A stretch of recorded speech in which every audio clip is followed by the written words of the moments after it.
Hi everyone, this is Corey from SSW. Today I want to show you how we migrated our root site from an old Markdown setup using Gatsby and TinaCMS to a new stack built with next.js, TinaCMS, and MDX. I will give you a quick look at how we made the transition from Markdown to MDX much easier using a custom script we wrote. So let's get started. So this is what our current website looks like. It's built with Gatsby, and the content is managed through TinaCMS.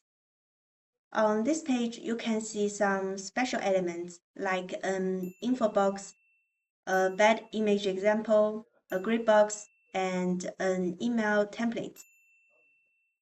Now, if we look behind the scenes, you can see that all of this is powered by Markdown.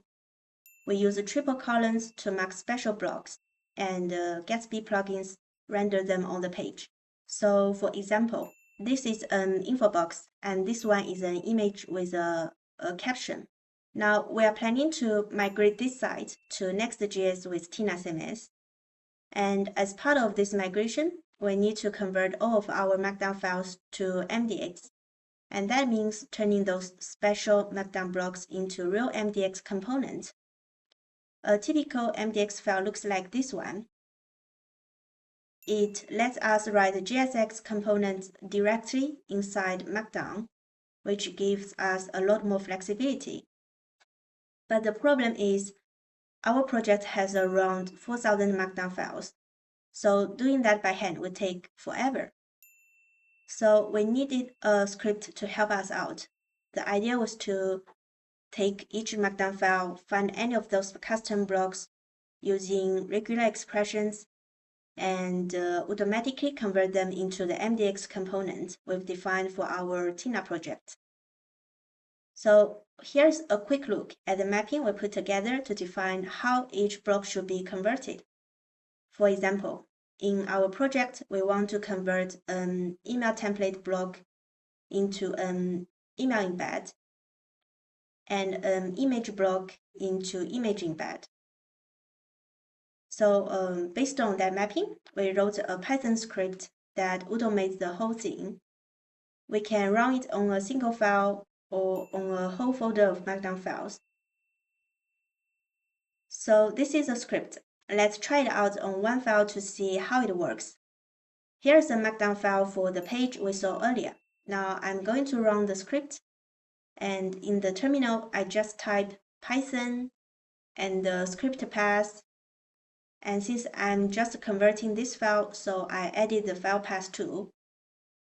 Now I'm gonna hit enter to run the script. And done. It generates a new MDX version of the file. So now let's open it up. We can see the info box has been turned into an aside embed component. We also have image and email component. So this is the MDX file we expect for our project.